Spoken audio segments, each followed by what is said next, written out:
Viewers, welcome back. तो friends, अभी का वीडियो है भारत ने की ओपेक प्लस देशों के होश ठिकाने लगाने की तैयारी, मोदी सरकार का मास्टर स्ट्रोक। अरे वाह।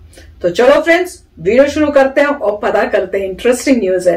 तो वीडियो शुरू करने से पहले अगर आप चैनल पर नए हो और आपने अभी तक सब्सक्राइब नहीं किया है तो जल्दी से पहले सब्सक्राइब के बटन और बेल आइकन को क्लिक कर लो ताकि आपको हमारे सारे न्यू वीडियोस के नोटिफिकेशन मिल जाए जैसे हम अपलोड करें। अगर आपको वीडियो पसंद आता है प्लीज लाइक एंड शेयर। और हमारा जो दूसरा चैनल है, ट्विटर, इंस्टाग्राम अकाउंट, सबके डिटेल्स है डिस्क्रिप्शन बॉक्स में, उनको भी सब्सक्राइब और फॉलो कर लेना। चलिए शुरू करते हैं।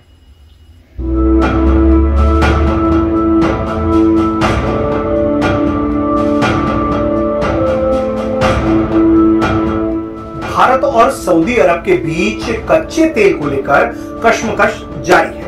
भारत ने मिडिल ईस्ट पर कच्चे तेल की अपनी निर्भरता को कम करने के मकसद से देश में तेल उत्पादन करने वाली इकाइयों से उत्पादन बढ़ाने को कहा है। ये एक स्ट्रेटेजिक चेंज माना जा रहा है। भारत के इस कदम को तेल उत्पादक देशों के संगठन ओपीईसी प्लस के लिए संदेश माना जा रहा है कि तेल उत्पादन को लेकर उन्हें तौर तरीका बदलना होगा।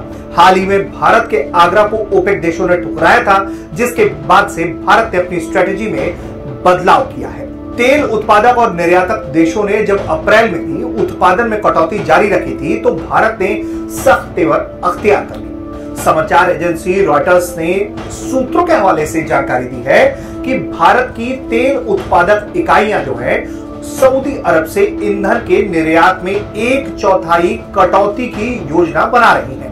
इससे हो सकता है कि रणनीतिक तौर पर जो रिश्ते हैं उनमें थोड़ी दूरी आए, लेकिन ये जो गेम है ये चेक एंड बैलेंस का गेम होता है, इसलिए ये ज्यादा जरूरी हो जाता है।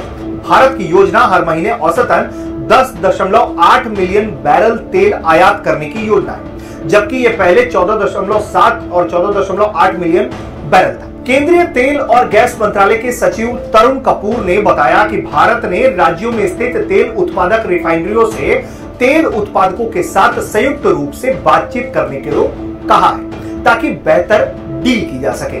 अब ये कैसे कुछ होगा ये भी हम आपको बताते हैं। इंटरनेशनल एनर्जी एजेंसी ने भारत की खपत के 2 गुना होने का अनुमान जाहिर किया है और कहा है कि भारत के तेल आयात में 2019 के मुकाबले 2040 तक इसमें तकरीबन 3 गुना यानी कि 250 बिलियन अमेरिकी डॉलर तक वृद्धि हो सकती है। यह अनुमान है उस एजेंसी का। ओपेक की कटौती से लोगों के मन में अनिश्चितता और डर पैदा हुआ है, ऐसा एक्सपर्ट्स बताते हैं। इसने रिफाइनरियों के लिए खरीद और मूल्य जोखिम की योजना बनाने के सामने जो है वो मुश्किल भी खड़ा किया है। लेकिन इसको भी कैसे टैकल हो रहा है ये भी समझिए। दिलचस्प ये है कि इस अंतर को भरने के लिए सऊदी अरब के इस रुख ने अमेरिका, अफ्रीका, रूस और अन्य जगहों की कंपनियों के लिए जो है वो अवसर मुहैया करा दिया है। इससे दूसरे देशों के लिए विंडो ओपन हो रहा है। अगर भारत अपनी योजना में कामयाब होता है तो ये दुनिया के अन्य देशों के लिए भी मिसाल बन जाएगा कि किस तरीके से वो ओपेक की काट निकाल सकते हैं। ये जाहिर सी बात है कि खरीदार हमेशा अधिक किफायती विकल्प की तलाश में रहते हैं और अक्षय ऊर्जा तेजी से सामान्य होती जा रही है। अब भारत की जो आगामी योजनाएं हैं उसको समझिए कि वो कैसे कर रही है। अब भारत की जो रिफाइनरियां हैं वो तेल सप्लाई के नए रास्ते के बारे में विचार कर रही हैं। इसको स्ट्रेटेजिक रूप से तैयार किया जा रहा है। इस मकसद को पूरा करने के लिए प्रसंस्करण के लिहाज से महंगी भारत रिफाइनरियां खुद को अपग्रेड कर रही हैं। इससे आयातकों को दीर्घकालीन विकल्प की तलाश के लिए प्रोत्साहित किया जा सकता है, जिससे वो इनकरेज होकर जो है वो स्टोरेज को लेकर और भी रास्ते तलाशे और आगे का काम अपनी उसको बढ़ोतरी दे उसका। यही वजह है कि एचपीसीएल और मित्तल एनर्जी लिमिटेड ने इस महीने गुयाना से देश का पहला कार्गो खरीदा। Mangalore refinery and petrochemicals limited ने पहली बार ब्राजील के ट्यूपी क्रूड का आयात किया। पिछले कुछ सालों में रिफाइनरियों ने संयुक्त रूप से तमाम पाबंदियों की मार झेल रहे ईरान के साथ तेल सौदों पर बातचीत की है हाल के दिनों में, जिससे यहां मुफ्त शिपिंग और मूल्य छूट की पेशकश की है, जिससे और अब अन्य उत्पादकों के साथ भी ऐसा करने की योजना बनाई जा रही है। धर्मेंद्र प्रधान ने हाल ही में कहा था कि अफ्रीकी देश भारत के तेल विविधीकरण में केंद्रीय भूमिका निभा सकते हैं। भारत गुयाना के साथ जो है वो दीर्घकालिक तेल आपूर्ति समझौते पर हस्ताक्षर करने और रूस से आयात बढ़ाने के विकल्प को तलाश रहा है, जो कि एक बड़ा स्ट्रेटेजिक चेंज माना जा रहा है ओपेक देशों के खिलाफ। और अगर इस योजना में भारत कामयाब होता है तो तेल के क्षेत्र में ओपेक देशों की जो मनमानी है उससे भारत निजात पालेगा और उससे जो तेल की जो कमियों का सामना करना पड़ रहा है और तमाम चीजों की परेशानी हो रही है उसका भी कहीं ना कहीं भारत सरकार जो है वो आने वाले वक्त में इस स्ट्रेटेजी से काट निकाल देगी। तो फ्रेंड्स, हमें सबको पता है कि इंडिया में जो है पेट्रोल के प्राइसेस बहुत हाई हो रहे हैं और जो कॉमन लोग हैं, पब्लिक जो है बहुत परेशान हो रही है। तो उसके वजह से कुछ गवर्नमेंट के ऊपर भी हो रहा था कि गवर्नमेंट की वजह से हो रहा है। तो ये तो गवर्नमेंट के हाथ में नहीं। अब जैसे दिख रहा है कि ओपेक है, उन्होंने ही ये ऐसे चाल चल ली कि जबकि डीलिंग ये हुई थी कि वो एकदम से ऐसे प्राइसेस नहीं बढ़ाएंगे, उन्होंने अपना जो है बेचना या उसको जो कहते हैं, क्या कहते हैं वो वर्ड क्या होता है, तेल को निकालते हैं और जो सब करते हैं ड्रिलिंग का, वो सब उन्होंने कोशिश किया कि उसको स्लो कर दें प्रोसेस को। तो जब स्लो होगी, डिमांड ज्यादा होगी और जो प्रोडक्शन है वो कम होगी तो प्राइसेस हाई होंगे। तो वो तो अपने प्रॉफिट के लिए उन्होंने वो चाल चली और इंडिया के बाबा बोलने के बावजूद उन्होंने वो जो है कि आप प्रोडक्शन अपनी बढ़ाओ, उन्होंने नहीं किया। तो ऑब्वियसली फिर इंडिया को दूसरे स्टेप्स लेने पड़ेंगे। हमने कई ऐसी वीडियोस भी की थी जिसमें उन्होंने कहा था कि इंडिया जो है अब अमेरिका से जो है वो वहां से पेट्रोल लेगा। अब इसमें दिख रहा है कि और भी ऑप्शंस है जो इंडिया देख रहा है और उसके ऊपर जो है फॉलो कर रहे हैं। तो कुछ और कर ही नहीं सकते, India has to do something, क्योंकि अगर हम नहीं करेंगे तो जो देश हैं ये लोग वो उसका फायदा उठाएंगे। उनको लगेगा कि भाई हम तो जो मन में आएगा करेंगे, अपनी मनमानी है। तो जब इंडिया इस डायरेक्शन में जाके दूसरे ऑप्शंस को करेगा तो उनको भी एक लेसन मिलने वाला है कि भाई आप अगर ऐसे करोगे तो आपके हाथ से बिजनेस जाएगा। और जब बिजनेस जाएगा, और इंडिया तो वैसे ही उसके में वहां पे इतना डिमांड है, बहुत मेजर जो है मांग है उनकी, तो काफी प्रॉफिट होता होगा उन्हें, तो उनको भी धक्का लगेगा जब देखेंगे कि भैया हमारे को घाटा होने लग गया बिजनेस में।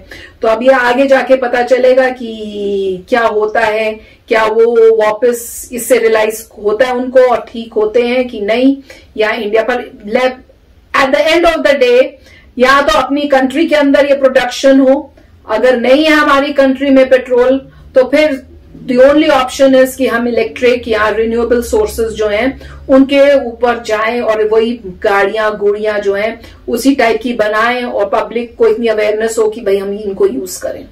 राइट, तो मतलब इस पूरे वीडियो में मैं कहूंगा एक या दो ही पॉइंट थे। इन्होंने जो है इवेंचुअली जितना भी एक्सप्लेन किया उसके पीछे सिर्फ एक दो पॉइंट थे। वो ये था मेन कि ओपेक, जैसे मालूम है, उन्होंने ये कहा था कि वो अपनी प्रोडक्शन कम कर देंगे जिससे प्राइसेस ऊपर आ जाएं, सप्लाई कम हो जाए। डिमांड अभी भी है तो डिमांड हाई हो रही है, सप्लाई कम हो जाएगी, प्राइसेस ऊपर चले जाएंगी। इंडिया ने फिर उनको कहा था देखिए आप ऐसा मत करिए और जो भी आपको करना है ग्रेजुअली करिए, झटके से नहीं। और क्योंकि इंडिया ने कहा था कि हमने एक समय पे, रिमेंबर, जब आपकी प्राइसेस डूब रही थी तो हमने खरीदा था जिससे आपकी और प्राइसेस और ना डूब जाएं। अगर मान लीजिए ऑयल की प्राइसेस डूब रही हैं और अगर कोई नहीं खरीदता तो और डूबती जाएंगी, परंतु अगर आप खरीदने लग जाएं तो वापस स्टेबलाइज हो जाती है। तो इंडिया ने हेल्प की थी, मगर इवेंचुअली ओपेक कंट्रीज ने उसको नहीं माना, उन्होंने अपनी प्रोडक्शन रोक दी। राइट, तो उससे प्राइसेस बढ़ गई। जब इंडिया ने ये देखा कि देखिए आपने अपने प्रॉमिस को नहीं कीप किया है, तो इंडिया ने इमीडिएटली कहा हम दो बातें करेंगे। पहले कि अभी के लिए हम कोई और सोर्सेज ढूंढेंगे, और उसमें सोर्सेस थे यूएस, कि हम यूएस को दे रहे हैं और चीपर रेट्स पे हमें मिल जाएगा। तो हम यूएसए से ईरान से नहीं ले सकते बिकॉज ऑफ सैंक्शंस, यूएस के सैंक्शंस है इसलिए ईरान से नहीं ले सकते थे। तो यूएस ने ही ठीक रेटों पे इंडिया को दिया होगा, तो इंडिया ने कहा चलिए हम यूएस से लेते हैं। प्लस अब कह रहे हैं ब्राजील का इन्होंने नाम लिया था, ब्राजील से भी क्रूड ऑयल ले रहे हैं। पहले पर ईरान के साथ भी बातचीत शुरू हो रही है। हाँ, इवेंचुअली जब सैंक्शंस हटेंगे तो ईरान से भी आ सकता है। उसके बाद इन्होंने बात की है कि हम अपनी प्रोडक्शन बढ़ाएंगे। राइट। अब अपनी प्रोडक्शन बढ़ाएंगे का मतलब यह है कि या तो अपने प्रोसेसेस को बेटर करेंगे जिससे आप उतने ही क्रूड ऑयल से ज्यादा रिफाइन कर सकें ऑयल, या आप अपनी एक्सप्लोरेशन इंक्रीज करेंगे जिससे हर तुम्हारी कंट्री का 1 इंच, जो जितने भी पूरी कंट्री का 1-1 इंच को आपने देख लिया है और कंफर्म कर लिया कि उसमें ऑयल नहीं है, राइट। आप कैसे, आपको और सोर्सेज ऑफ ऑयल चाहिए कंट्री में, उसके लिए किसी को गारंटी देनी पड़ेगी, हाँ मैंने पूरी हमारी लैंड देख ली, अब और नहीं है, तो बात अलग है, मगर अभी वो डिटरमिन नहीं कर पाए हैं, तो मेरे ख्याल से ऑयल का एक्सप्लोरेशन होगा।